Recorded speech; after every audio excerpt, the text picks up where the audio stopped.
the opening phrase of Rachmaninoff's final Prelude number 13 from the Opus 32 Preludes, Prelude in D-flat major. This is really a magnificent conclusion. It's a towering and triumphant finish to the cycle of these 13 preludes that we've been exploring together. And Rachmaninoff chose a very stately and majestic beginning with wide chords and a very slow tempo marked grave, very slow. And the key of D flat major is such a magnificent, majestic sound. This opening chord, listen to this chord. Right away it tells a story, invites you in.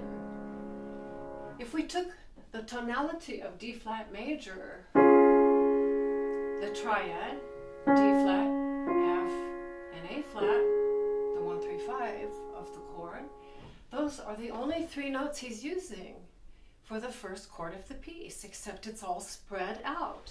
Listen to this. D flat, A flat, D flat, F, there's your third scale degree, A flat, F.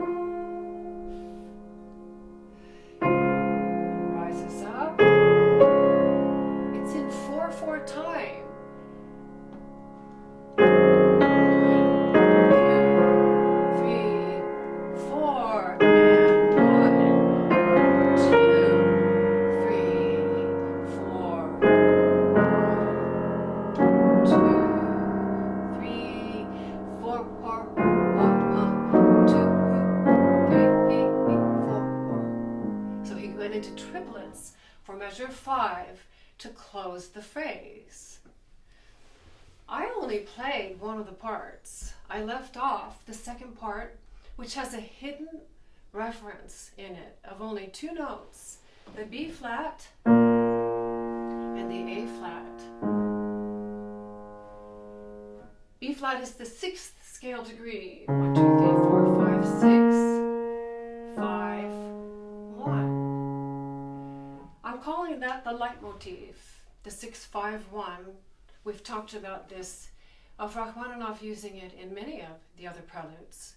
And it all started with his very first prelude that he wrote, the C sharp minor, Opus 3, number 2. And that began also with the 6-5-1, but in the minor.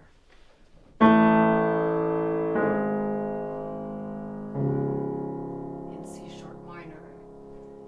So that's the reference here. He's having a wonderful nod and a wrap-up back to that very first prelude by continuing to reference this.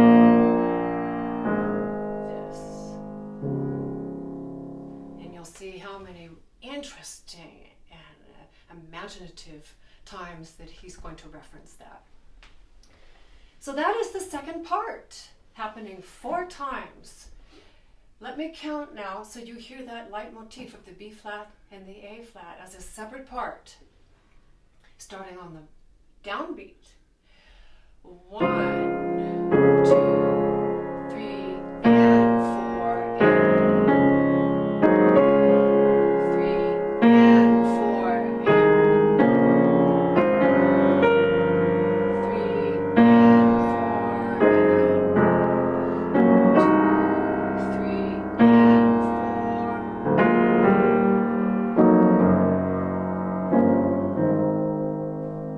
Coming to the A flat, which is the dominant.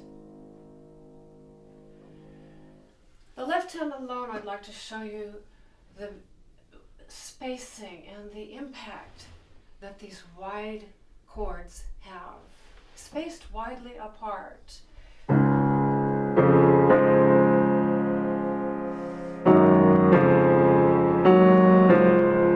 Those are tenths in the outer.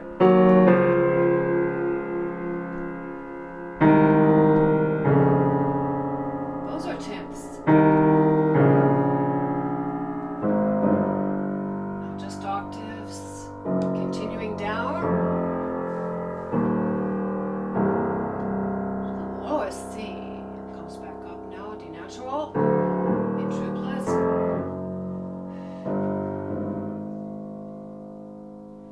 half steps at the end. And the right hand top note, the soprano, has the melody that we would consider to be theme 1. It's not really a recognizable theme. It just has... I'm playing it by itself now, so we get familiar with the sound of this. This is just the soprano line, measure 2. See, just back and forth between the tonic and the dominant. Now up to the B flat.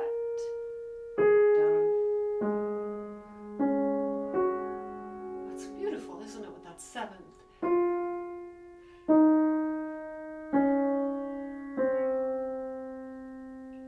Tells a story. If we take the soprano and the lowest bass note, this is what we have. Well, that's another 10th, isn't it?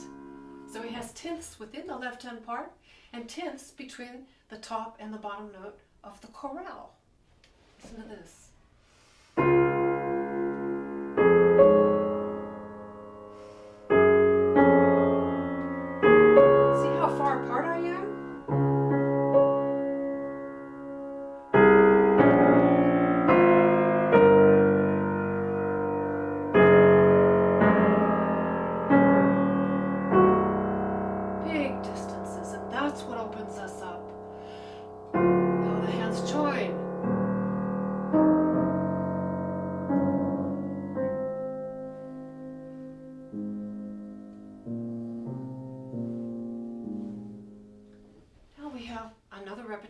Of the same idea, except it sounds different. I'm going to play it for you and then see if you can hear what it is about it that he has kept the same and what he has done to change it. This is the beginning of measure 6, the next 5-measure phrase. Right away you can see that's not this, is it? Completely different.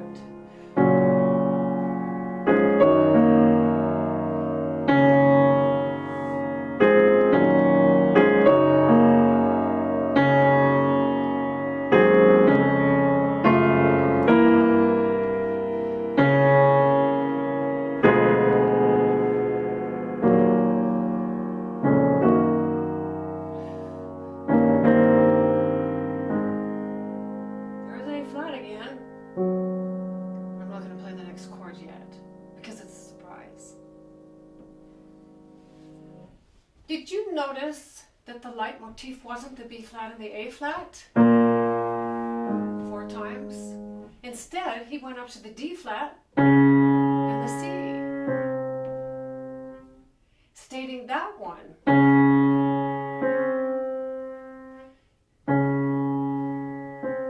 Three times. Well, that's the tonic. And C is the 7th scale degree. Now let's put the hands together again, and I want to show you with that leitmotif of the variation of the second system going up to the tonic and the 7th scale degree, and what that leads to close the phrase.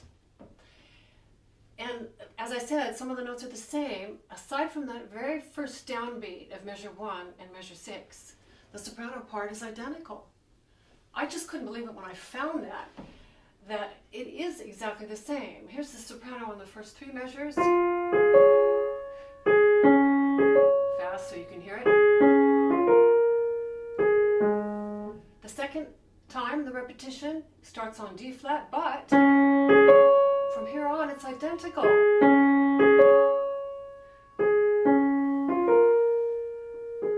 And there it stops. But how different it sounds with the other chords around it.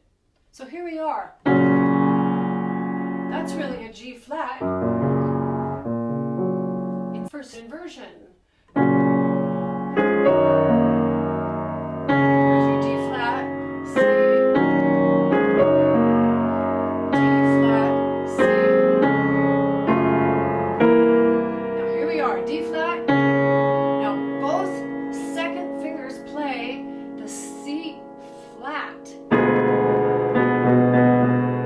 And now both second fingers play the B flat.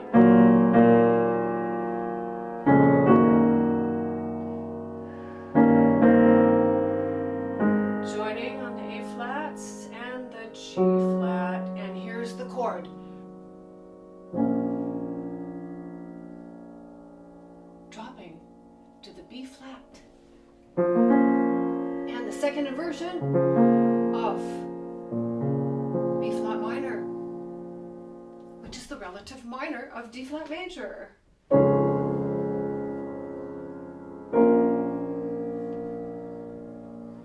going to show you now what I'm looking at. It's a great pleasure to show you this. This is page 1 of 5 pages that you get in your chart package.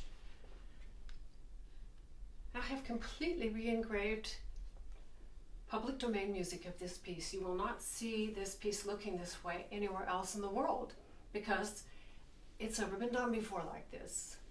I took the 11-inch by 17-inch horizontal landscape format, and it allows me in this loose leaf form to get enormously long, uninterrupted phrases. So you get to learn the piece in the phrases that it is. And here we had the opening 5-measure phrase. Here we had the repetition of it, this time with the leitmotif D flat and C, first time B flat and A flat. Here we are at the beginning of the third system. You can see my music. This is all marked up for the lesson. Your version, which you can get your whole chart package of this piece as digital downloads from my website, sallychristianmusic.com. You get some other supplies too. I can't wait to share with you. So this is what your version looks like, and isn't it beautiful? It's so clean. It's restful on the eye, a piece that has so much density in it. Manages to look almost playable like this. This is a very, very difficult piece. I'm just saying up front, this is one of the most difficult pieces, one of the most complicated pieces. Rachmaninoff in his full glory here. So we'll put this one aside and come back to my version, because now on system 3 in our B flat minor, relative minor here, you can see how all of a sudden there's a lot of color, a lot of marks here. This becomes completely dense and agitated and constricted and tight, different key, different elements. Let's take a look at what he's doing here. The first thing we have, this chord. Now above it, what a beautiful combination that is. He's taking the opening of the theme that we know, but putting it with a new bass, the B flat minor. And he's giving a new rhythmic motive. 1 da da dun da da dun da da da, going into a triplet idea. And this is what it sounds like. Let me just play this long, long phrase for you.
Before we get that answer, I want to go into more detail now about this third system.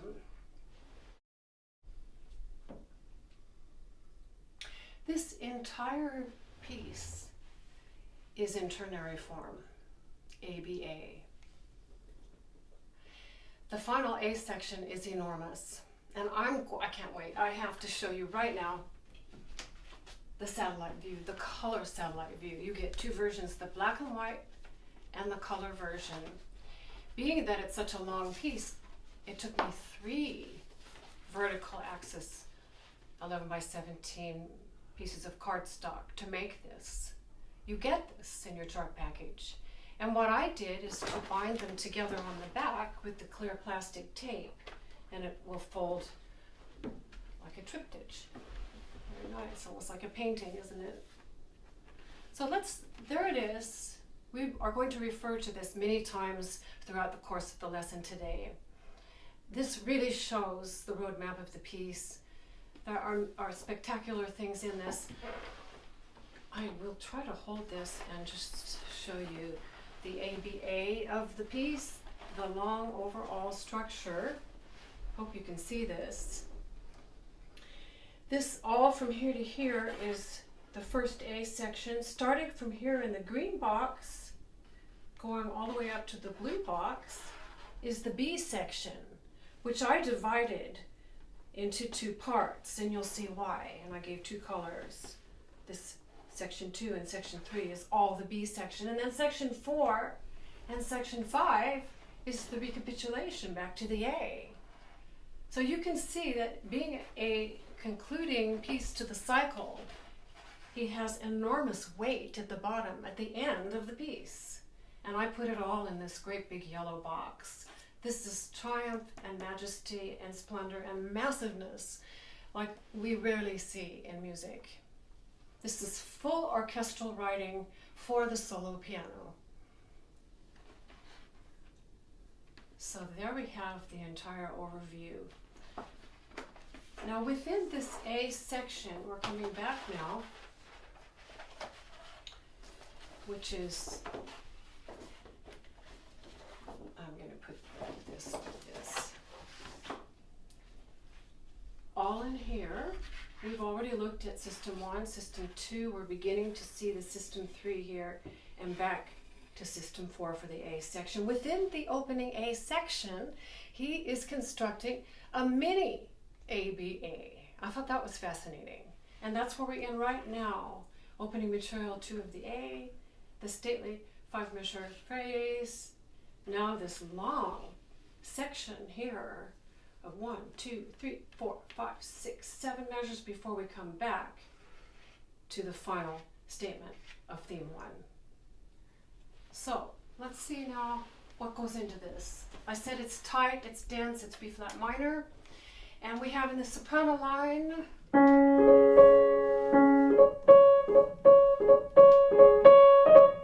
it's a little faster here, piumoso. Listen to these pitches. C, C, B flat, A flat, G natural, G flat, F, E natural, E flat, D natural, D flat. So he took us a whole octave down.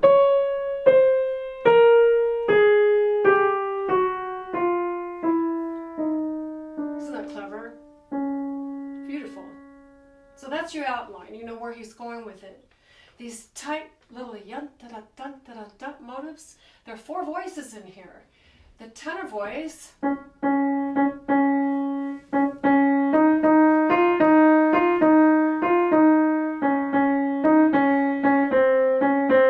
a fifth, and a fifth, and a fifth.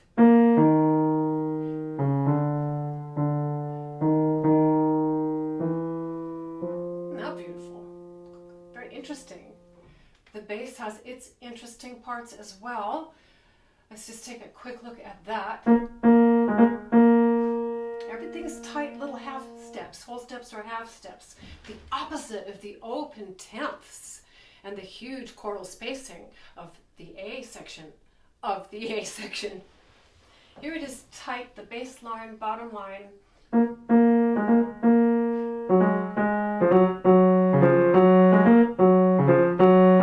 Drop to F, E flat.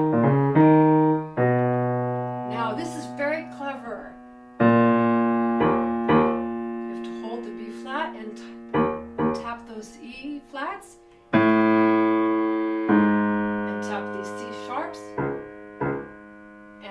natural, and that's the end of that. That measure right there, this is, let's back up a little bit. Let's put the hands together. I'll do the whole thing again now.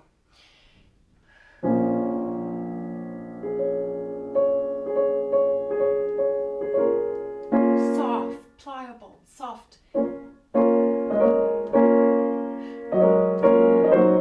Smartleggiero, light and delicate. Drop a step. Mezzo forte, piano. Mezzo forte, piano.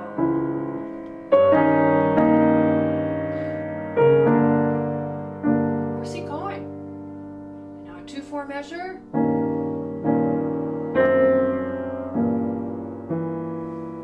Leads you to here. Isn't that a gorgeous cadence there? Back to the stately tempo 1, theme 1. Wrapping up our A section.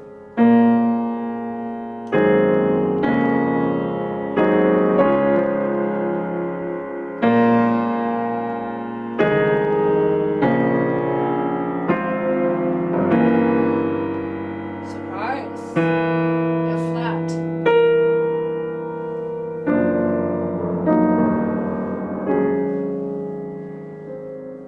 This is a gorgeous ending of the whole A section with this.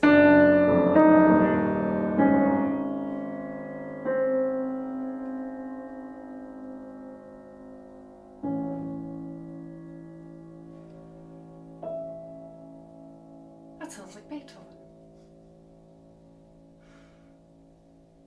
And that is the beginning of the B section. And that takes us to our page 2. We have a new key. Rachmaninoff has changed the key signature from D flat major to 3 sharps, A major. We modulated. We're so not expecting that. The same idea of the 10th that we had at the beginning of the piece, he's using here. This is a 10th, just separated by another octave. The bass goes into a new rhythm, a sextuplet, 6, and it sounds like this. Another 10th, 6th and 10th. Let me play this bass by itself, because this is really, this sounds calm, this sounds so serene. It's an illusion. I'm going to play the left hand by myself here, and you'll see what I mean. Still 4/4 time. 1, 2, 3 pianos, pianissimo.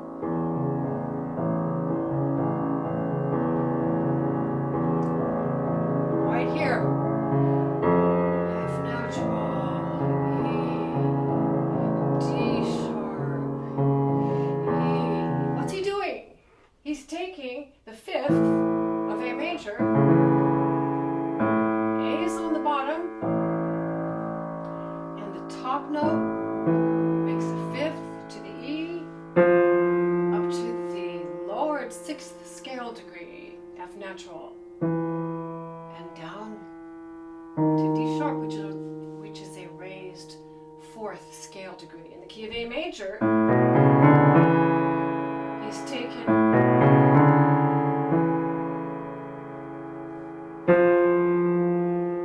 I should go on more. As you scale, 1, 2, 3, 4, 5, 6 becomes. He loves to do that. And then this. This is a holding pattern. He's going to do this over and over. Now, what could possibly go over it?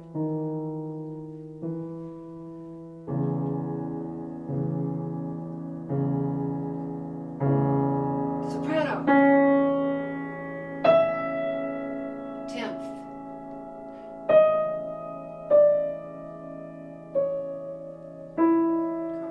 take up to G sharp. That's up a 12th. Down to the E and repetition. Now jump up to the high C sharp. Down chromatic. See, he's going off here. Up to E. G natural. And a trill. Phenomenal part. It's a duet between that soprano part and the alto right below. So now what I'm going to do is to play the soprano part with the right hand, and I'm going to redistribute here and play the alto part with the left hand. And I'm going to give you a little heads up here. He's going to be taking the interval of a G sharp and C sharp, which is a 4th, and by lowering the G sharp to a G natural, he turns it into an augmented 4th or a tritone. And from that point forward, there are nothing but those two pitches for the alto. Phenomenal tension here. Nothing but tritones. So I'm going to take now, like I said, the soprano for the right hand, the alto for the left, so that you can hear very clearly. I'm going to bring the alto part out louder on purpose so that you can hear. You don't know this line yet. And this will help you to hear it. So starting with the soprano, I'm going to play this pianissimo. These are very slow triplets to start. Everything's triplets. Now here comes the alto, an octave lower on this C sharp. There's your 4th. Another C sharp. Now here's your G natural, your augmented.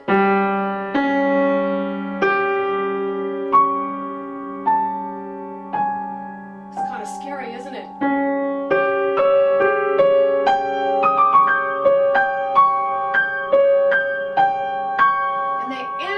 Tritone.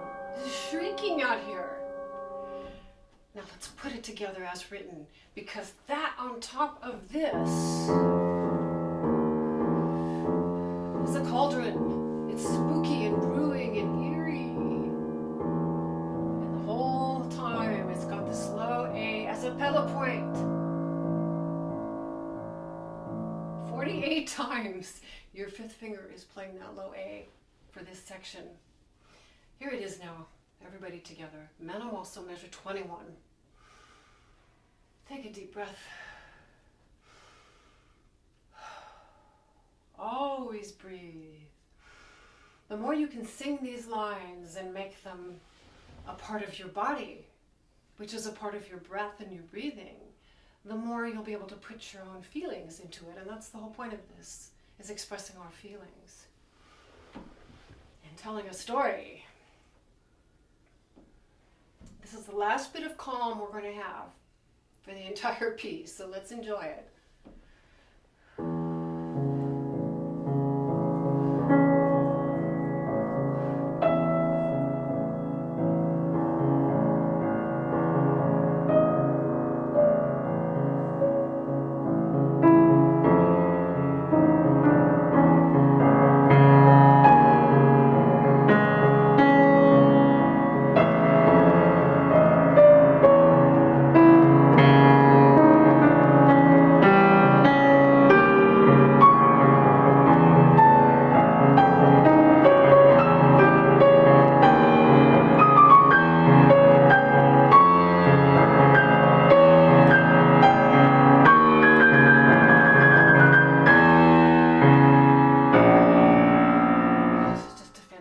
Moment here, because we've had on the left hand this right here is a tritone, and then what does he do? Oh, this is just shocking what's coming here. This is at measure 27, and it's suddenly allegro, and it's out of A major. I'm going to show you my music here.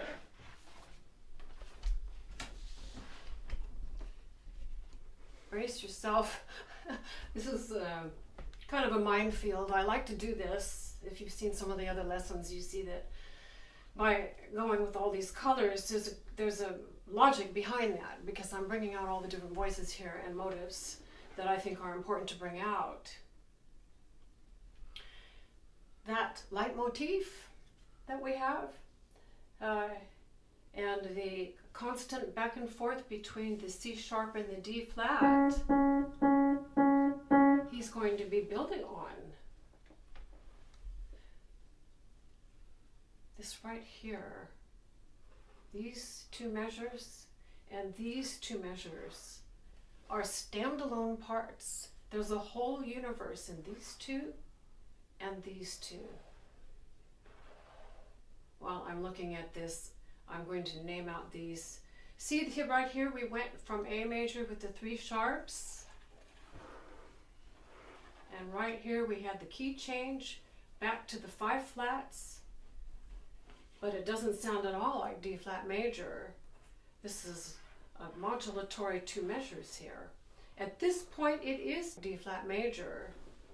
And this D flat on the tonic goes back and forth between D flat, C sharp, C sharp, D flat, C sharp.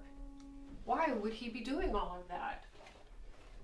You aren't going to hear it as a listener, of course, but as a performer, as somebody studying this piece. This is built-in symbols. These are symbols and clues that he wants you to pay attention to something. It's like the little breadcrumb trail in the storybooks of how to find your way back home. He's giving you clues here. Look at these little breadcrumbs of alternating D flat, C sharp, D flat, C sharp, because it's leading you to the house, and the house is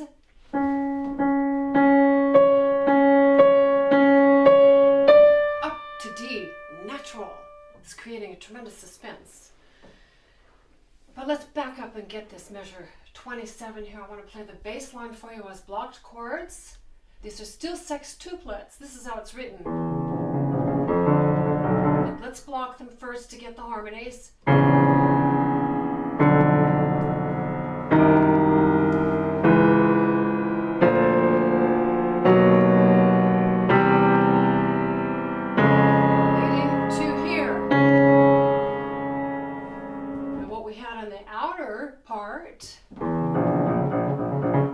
Broken 10th, and they go up the chromatic scale parallel like that. But the inner voice, which is marked with quarter notes, is not chromatic. There are 2 pitches that are whole steps.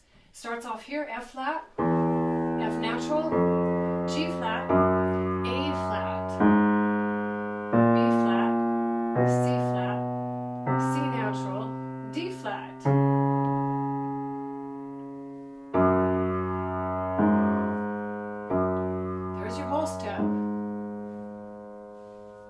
Which is one of those clues. So as written, then that left hand sounds like this. So those tritones in the bass, 3 of them. Then it goes to a 5th, then a 6th, and a 6th, and a 6th, and an octave.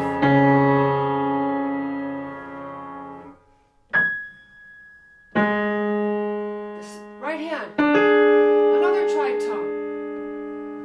These were all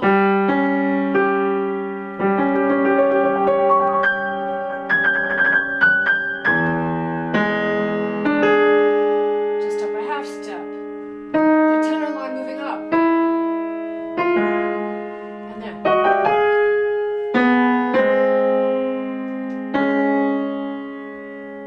lots of things going on here. Hands together here, measure 27. I'm not going to play this up to tempo because you won't hear these. I'm going to try to bring these out now. This is allegro at this point. It's full out from here to the end of the piece as far as tempo and complexity. We're on our toes every second here. to just follow this and play it. Cross rhythms.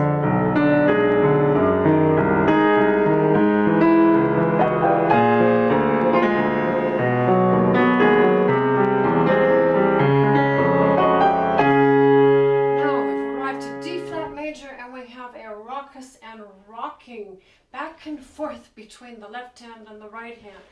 And I'm going to play the left hand alone first. It's all a hidden theme one. Yum, ba, ba, ba, ba, ba, ba, as anchors in this.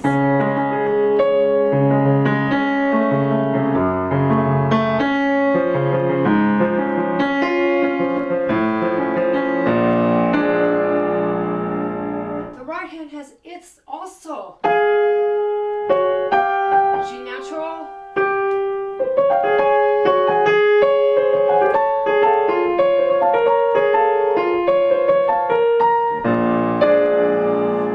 and together. I think these are some of the two most difficult measures I've ever come across in writing. Let's play it together now, and I'm going to try to bring out this pendulum. The music. Here, just let me show you there why this is what he wanted.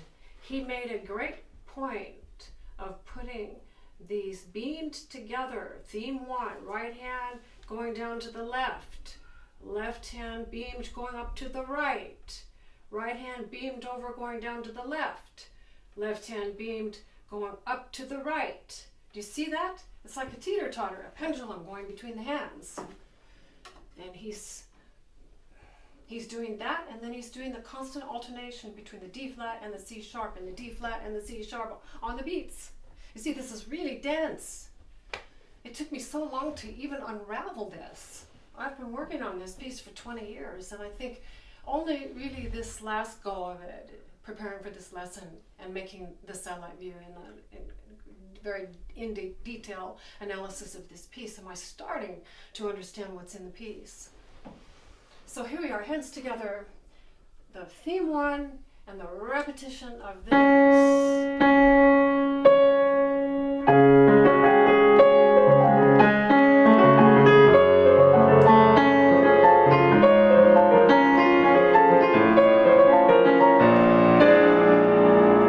That takes us to the top of our page 3, which is the second part of the B section. Looking at our satellite view, this is what we just finished. And you've got all these marks in here. This chromatic bass ascent of the broken tenths, the tenor part here, and then the rocking here. I have theme one rhythm rocking between the hands, the alternating enharmonic notes, D flat and C sharp, leading to the surprise D natural, right here. The beginning of the blue box, and here is this splendid ascent that's going to get higher and higher and higher up into the ethers. And at this point, see, we're still 5 flats. He's got a key change back to the 3. Well, no, not back. This is to E major now, a new key signature. We had the A major, now here's the E major with 4 sharps and spiraling down,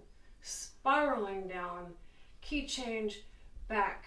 And finally, we're at D flat major here that begins the final A section of the piece, and we don't leave D flat major from that point on. In order to set that up and to really make this a fitting and triumphant conclusion, luxuriating in that D flat major and the majesty and massiveness of the chords that are coming, he's got to get a setup for us. And by taking us in this etheric journey up into really way up into the stratosphere is how I hear this, and bringing us back down in a remarkable way. I think this is maybe my favorite part of the piece. I don't know, everything's my favorite part of the piece, but this page 3 out of 5. Let's just see where we're going with this. Why did I put this eagle on my music? Because I like to have fun with music. I love having imagery. And when I can see something that reminds me of what the music is, And one time my husband and I were taking a hike. We live near open space in the mountains, Mount Tamalpais. And we watched these turkey vultures catching the thermals and going higher and higher and higher. And they were at the end, these are big birds. They've got wingspans like this. They're massive birds. They were just little black dots. We could barely see them. And that's what's happening here. That's my idea when I play this. I feel like I'm the bird catching the thermals, getting higher and higher, and I'm breathless. And how he's constructed this now is leads right exactly into that. We have the soprano here, which is all on these breathless offbeats. We're still 4/4 time. We have 1 and 2 and 3 and 4 and 1 and 2 and 3 and 4 and 1 and 2 and 3 and 4 and 1 and 2 and 3 and and there's a meter change here. I got so carried away I forgot to count that. It goes a 4/4 measure, a 4/4 measure, and a 6/4, and then a 4/4, a 4/4, and a 6/4. And I promise you, when you learn the piece from this is all going to make sense to you. I could never follow this piece well before. I didn't understand it, but then when I was able to lay out the system 1 and system 2 and see absolute replication of meter, 4/4/4/4/6/4, 4/4/4/4/6/4. There it is. But let's do this again now. Oh gosh, I just love this part in the piece. 1, 2, 3, 4. 1, 2, 3, 4, 5, 6, and it continues. Now the bass part here has a magnificent inverted subject. Instead of he is now taking, and he's doing it 4 times, G flat to F. Suspenseful. Now on the 6/4 measure, he brings it up to the A flat, G flat, and does it 3 times. Now we're back to 4/4. G natural, 4 B's, 3, 4, and the 6/4 measure.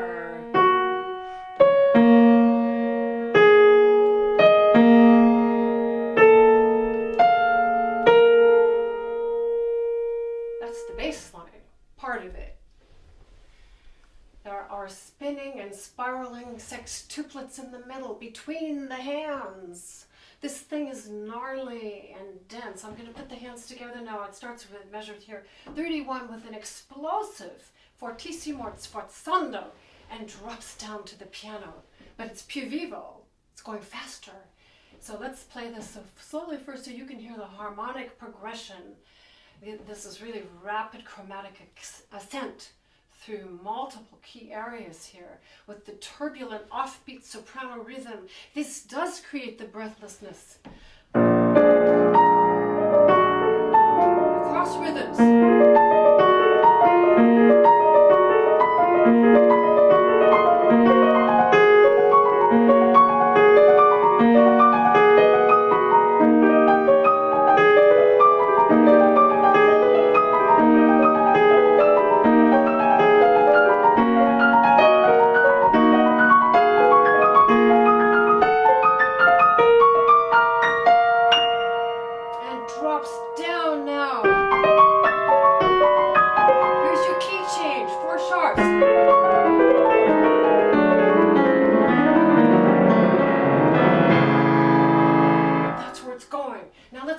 Tempo here.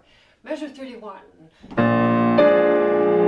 Catch the thermals. Higher, higher, higher, and then spill on down to this. Isn't that magnificent?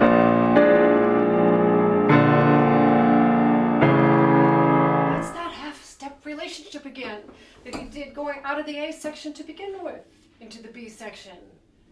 See what I mean about this? This is just genius construction. Okay, here we are, up to tempo. Push up, watch me push up project. They all have accents at the top.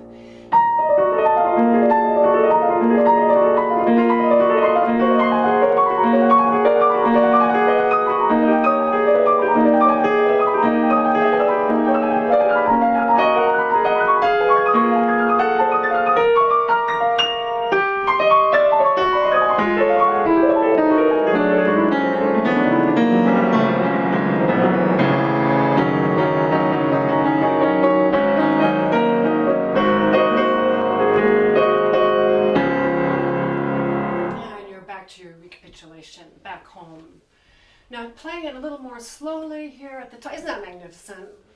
Just and out of context here, it's just very difficult to play something this virtuoso at a dead cold start like that. That's in performance you're warm and everything's going.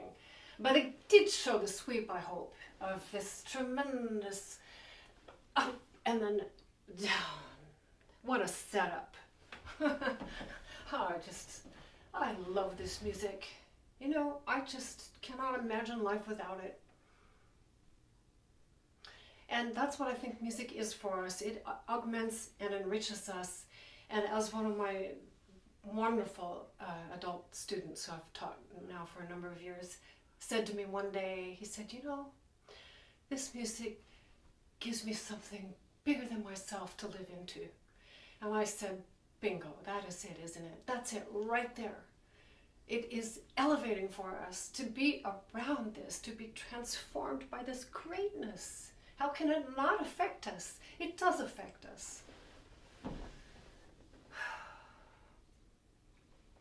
Okay, so I wanted to show you now with this 3-measure descent. I put a label on this, 3-measure descent in plummeting polyrhythms. You can see how much fun I have with this. It is, you know, when you can embrace the difficulties, embrace the written in complexities, and see why he did it, and savor it. It's just the most exquisite thing. So here we have the sextuplets in the soprano and the quadruples in the left hand. The soprano right hand. And this starts on the second beat. Here's the first beat.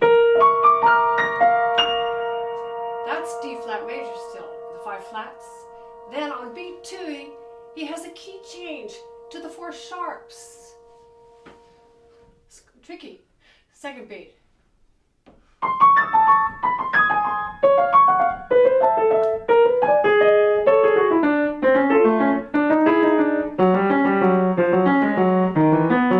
See, that's not easy at all. The left hand.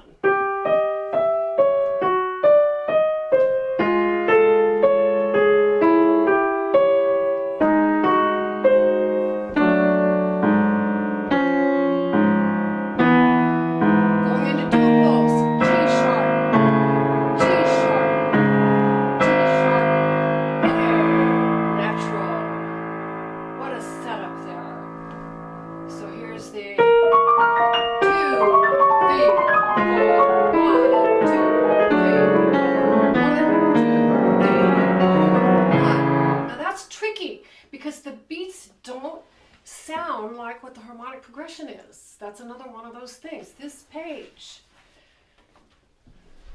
if you learn the piece, if you try to learn the piece and really follow these meter changes and count out loud, it's doable. This piece is doable. Without counting, I think it's impossible because you don't know where you are. Nothing makes sense. Here's the bass line.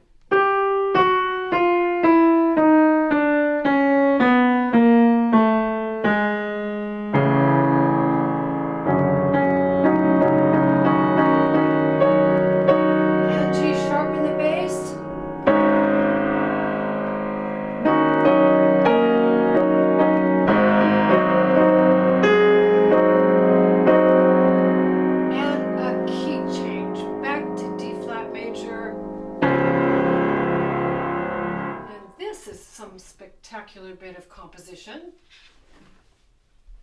using the pivotal enharmonic tones, which he's used the C sharp D flat throughout the piece. He's using it here with in the 4 sharps of E major, A sharp to G sharp A sharp and G sharp is an enharmonic spelling of B flat and A flat in the key that we're going to. So it's one more very imaginative modulation bringing us back home here. That's another clue when you're playing this. So you've come off of this enormous descent in the major, all the sharps, and at this point the segue of the enharmonic bass tones, and you're back to D flat major. So now we begin the recapitulation, and it looks the rest of the piece on 2 big pages like this. I'll just show you this, what's coming. It's pretty amazing.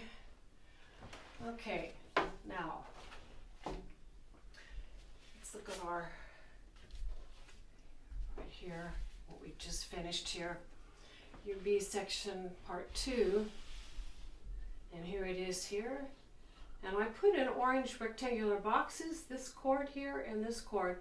Those are the pivot and harmonic dual functions, which is really setting up a 6-5-1 cadence. And there's the signature, 6-5-1. So that's one of those leitmotifs there.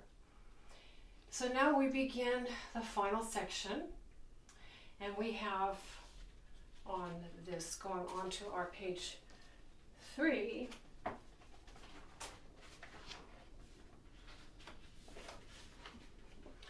your working copy fortunately has all of this on one page.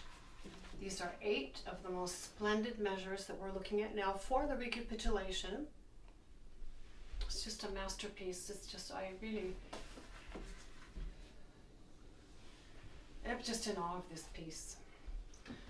So with your overview, I'll show you where we're still yet to go.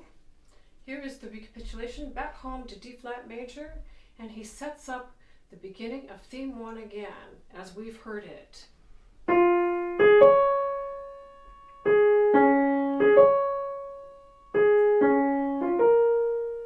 Actually, he starts it on the D flat.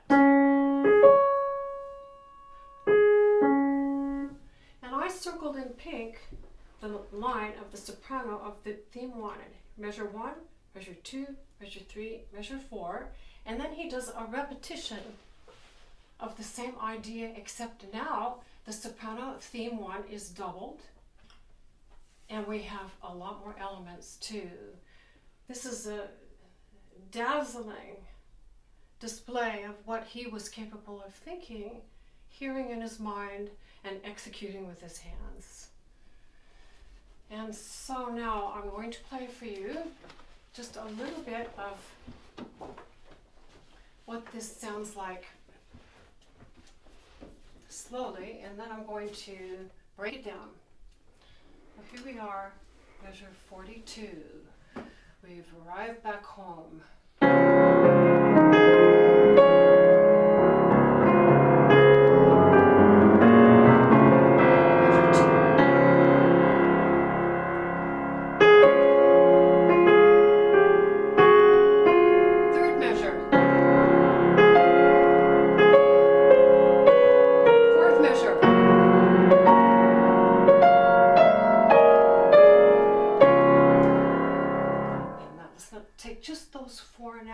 What did I have in my left hand?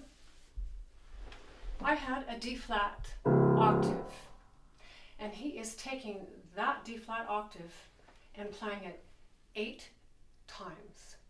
These are 8 measures as one unit, and he's making this inevitable. He's locking us into this framework here, and those are our anchor notes. Now what I made for you here, made for myself primarily, you get this in your chart package. This is the addendum. There's a black and white addendum, and then there's this color addendum. The color addendum, I put pink circles around the theme 1 that is all played with the right hand 5th finger. And then here is the repetition for measures. These are the downbeat measures of those 8 measures, and this is what I like to do with this. I like to first just play the chord on beat 1 and the chord on beat 2. And this is the overview. This is the magnificent skeletal outline of harmonies. For the recapitulation,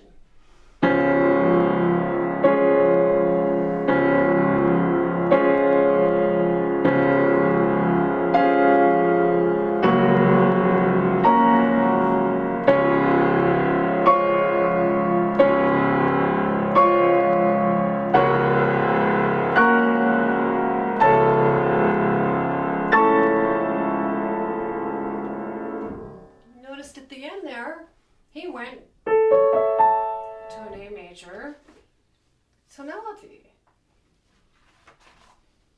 And he did another pivotal enharmonic spelling, C sharp. All of these were D flats in the final eighth one, which you don't hear with your ears, but you see with your eyes. That's really going to help you. The next step I like to do is to take the theme and play it like this. And you'll see the logic behind this. I may be going into excessive detail here, but I really believe it's worth it. It's so difficult in performance at this point in the piece if you can't track this soprano line, because it's a thin line, and it's just with that little fifth finger that's got to carry the load of that theme line with all of this other stuff going around it. Just think of it as full orchestra, and every instrument wants to be heard. And this little soprano says, but I'm the melody, I'm the theme. Well, yes you are, and this is what you sound like. 3, 4,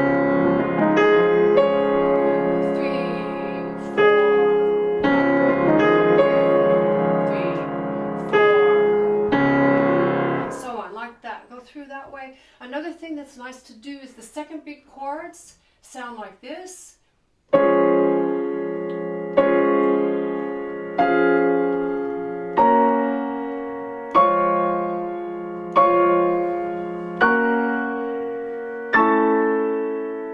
Anchor notes. Your ears have to know those. You have to get this internalized so this becomes automatic. And now you'll see why. The right hand, now I'm going to start here at measure 42 and show you everything else that's going on underneath the soprano theme 1 melody.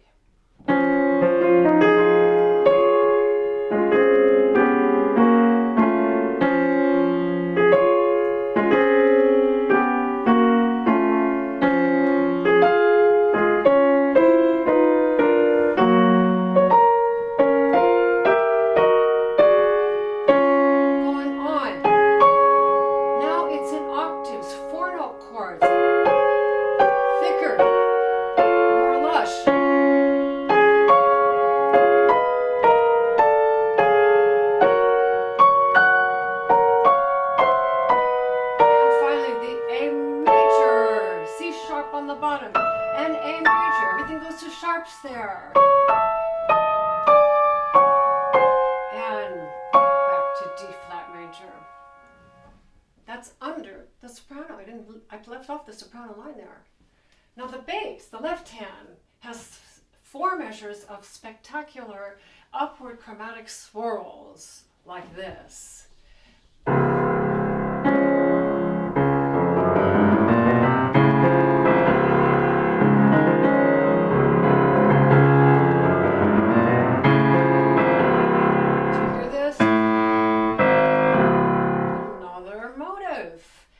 Instead of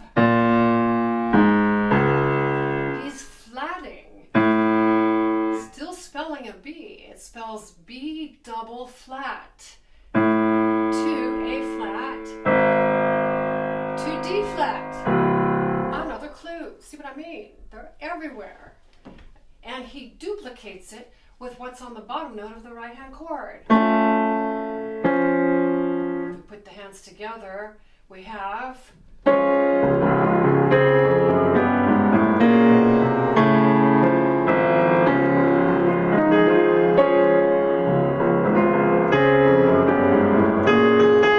melody.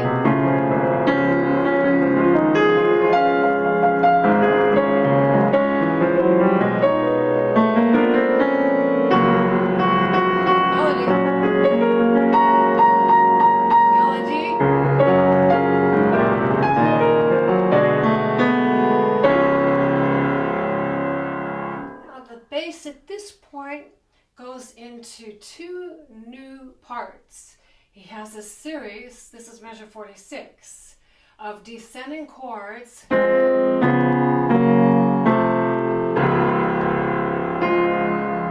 the pendulum of this.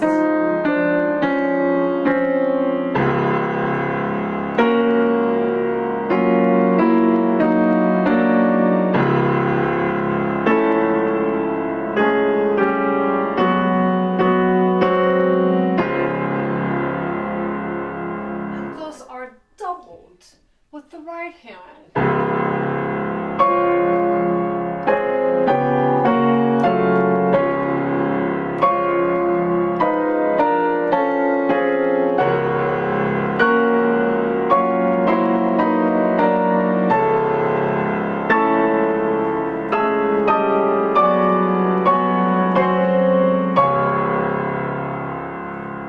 So I love this. But there's a fifth part, and it is called the rocking bass. And I just recently discovered this. I played it before, but I didn't hear what a very wonderful, boisterous, joyful part this is. It's got the ya da da da da da da da da, which is a reference to ya ba ba in the diminution. It's going faster. It's reference to the rhythm of our opening theme, but much faster. And it sounds like this. I'm going to redistribute here.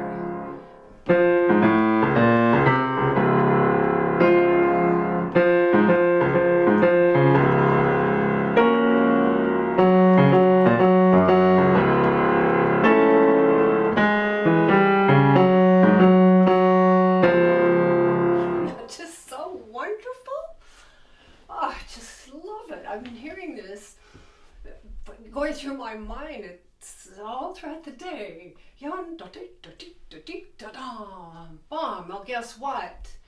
That all has to be played between the fourth finger and the fifth finger of the left hand. That's again one of those challenges because the right hand has that same challenge with the fifth finger of the theme one.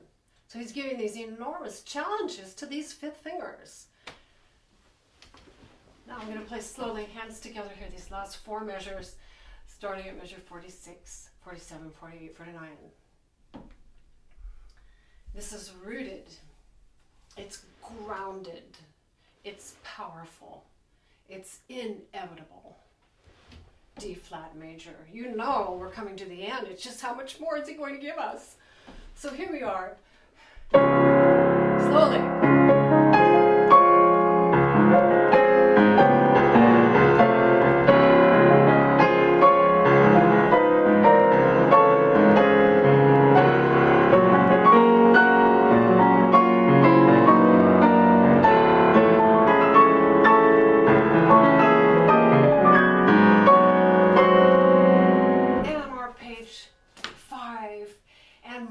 Rocking bass, and the melody is it's the hidden B flat, A flat, D flat of the leitmotif coming in. I'll play just this.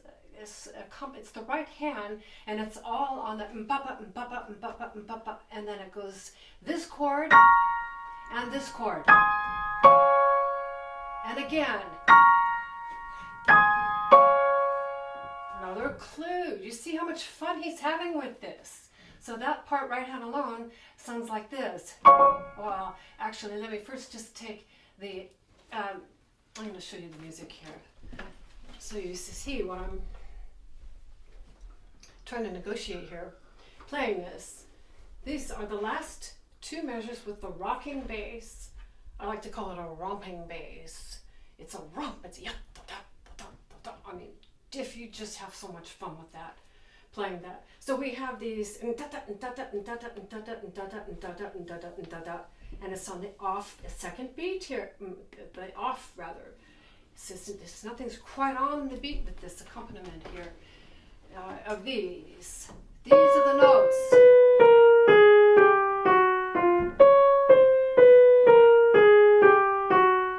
And when I discovered the only whole step there was So here it is.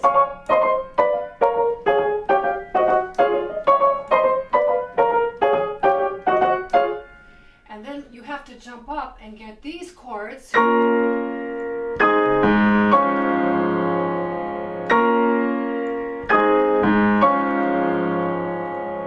now let's put it all together so you can hear this fabulous romping bass, the descending chattery yata ta ta ta ta ta ta, and the leitmotif blazing in both hands, B flat, A flat, and an inversion of the D flat.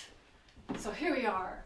This is measure 50. Measure 50 and 51 are identical. Take a deep breath.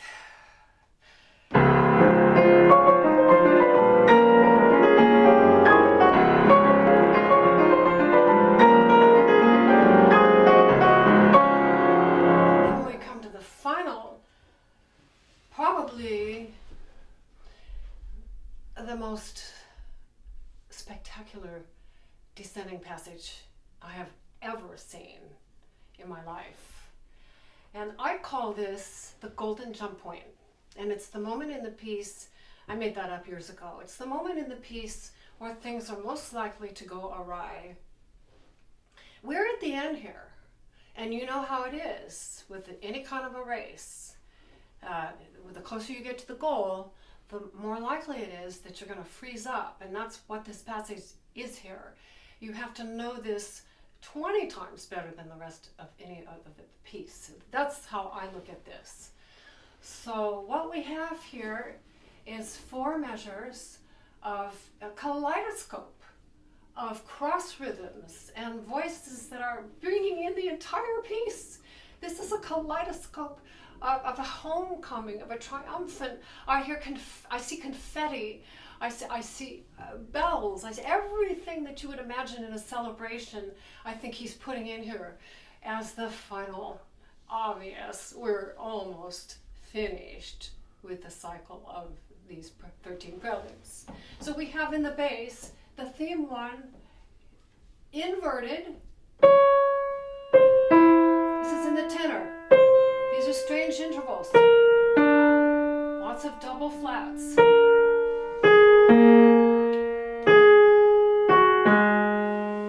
Then another phrase. A little different this time.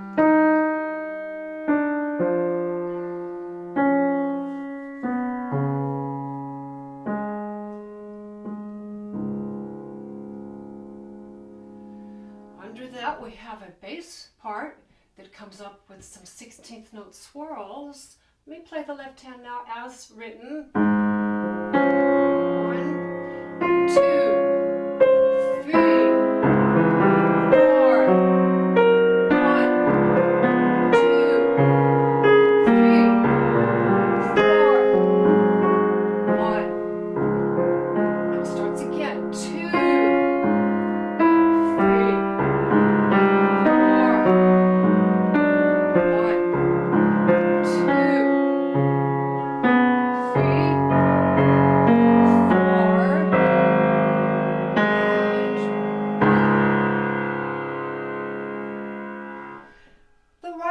the soprano part coming on the second beat has this coming down on the beat notes.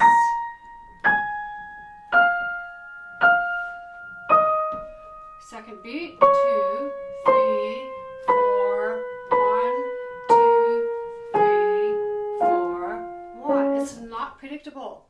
You can't anticipate what's coming.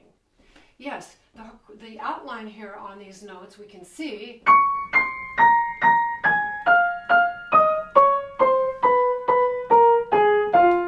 But that's kind of zigzaggy and not all that simple in and of itself. Same with the tenor notes coming down. D flat, C, B flat, A flat, F, E flat, D flat, A flat. These are all the different ways I recommend practicing this. Say those pitches out loud as you're learning these parts alone. Get the tones in your ears. Okay, then we have a sextuplet part. flow that it sounds like this. This is extraordinarily difficult, this part here. It's all...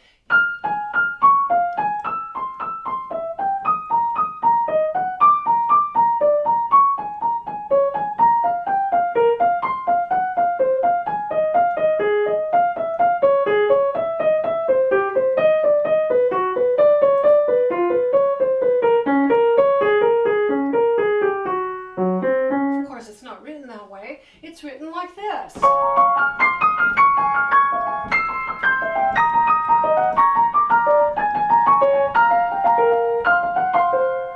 And if we put that with the left hand, as written, I just love this. Okay, here we go. This is your 4 measures.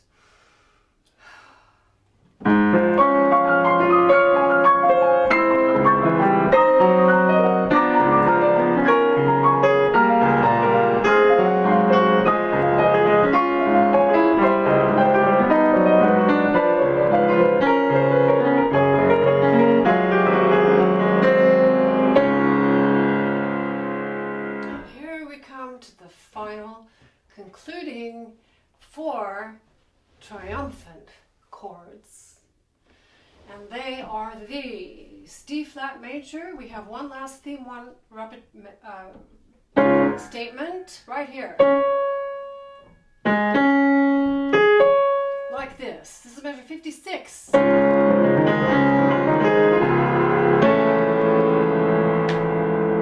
Here's the next chord.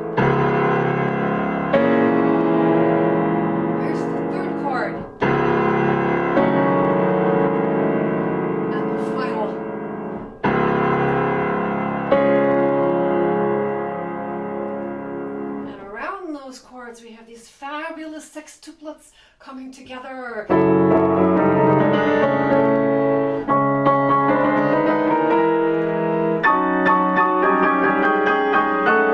They're screaming. Let's put this together. But before we do, I have to tell you, he's given one last acknowledgement to Prelude number, the very first one in C sharp minor, Opus 3 number 2, because the ending of that one has the same chords. It sounds like this. That very first prelude ends, as you know. Those two are identical. Now, the first prelude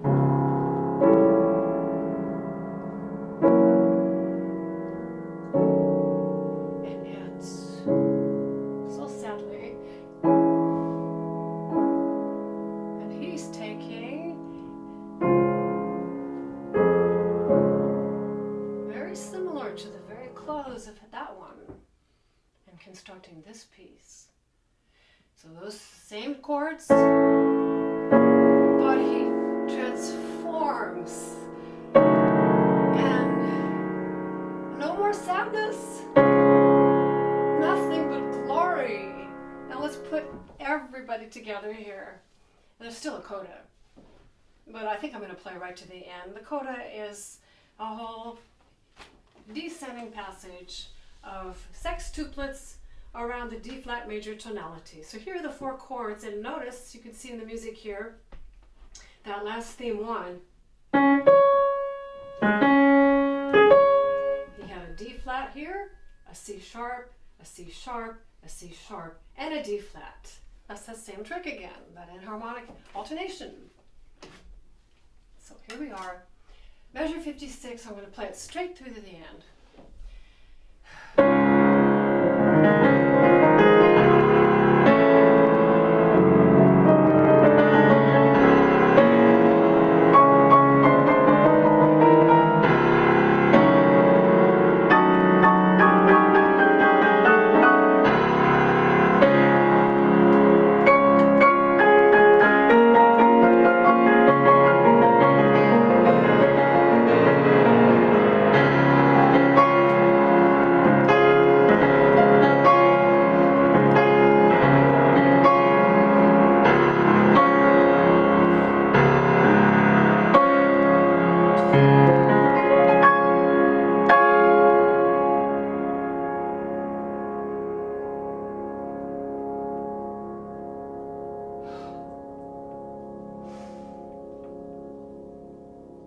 fermata on that last chord so you can hold it. And when you're ready for it to end, then release your hands and your pedal. And everybody will know the piece is over. This is one of those pieces that is unmistakable, the end. This is the end. And when I play this in performance as a whole cycle, which I'm very happy to say I'm going to be doing it again next year after everything I have learned from the last 13 months of working on each one of these 13 preludes in the most extraordinary detail, making all of the supplies, the color satellite views and the analysis. I have learned so much about this music and about these preludes in particular. I thought I knew them. I've been playing them for 20 years, and I did know them to some degree, but these lessons, making these teaching videos, I have to tell you, has been the most extraordinary journey for me. I never expected to be so richly rewarded for what I've learned and what I have found out about the pieces. And I know that it's not over. I know I'm going to continue to discover and learn more things. And that's the whole thing of great music and great art and great literature. We keep exploring, we keep finding new things, new themes, new interrelationships. As we change and come back to the piece, we see it with new eyes. And when we are around a piece like this, which really awe, A-W-E, is the word, awe and triumph and splendor and wonder and magnificence, we are transformed. We are transformed when we see anything of this kind of magnificence. When we go to see Half Dome or, any of the wonders of the world, or the Pietà, anything that is so exquisitely guided by a greater energy and a greater intelligence, which I really believe this is, does transform us. We are caught breathless at what we've seen and what we've heard. And that is really, the more times we have that, the more times we can be just blown away by something. I like to say it's not the number of breaths we take, but it's the times that our breath is taken away in the awe and wonder and splendor of something, which this is and which the whole cycle is. So thank you so much for going with me on the journey of these 13 preludes. And I really encourage you to take a look at them and try to learn one of them. Try to learn them all if you want. But if you take a piece that you love, if this calls to you, and this is something you can't get out of your head, that's how it is for me. That's the acid test for me. When something just keeps tapping me on the shoulder, it says, what about me? What about me? And it happens enough times and I finally say, okay, you win. And then I start the long, long process of learning a piece. I'm talking a little bit at length here. This is the wrap-up of these 13 preludes, and tying in, I get a lot of comments, wonderful comments on the whole from people. And one of the common questions I get is, how long will it take me to learn a piece? And of course I can't answer that very well because I don't even know the level of the person and what their abilities are or what that time frame they have for practicing. But I always say, just stay with it and do your intelligent, mindful practice. If you continue to do the right thing enough times, it will become learned. Aristotle says that success is not an act, it is a habit.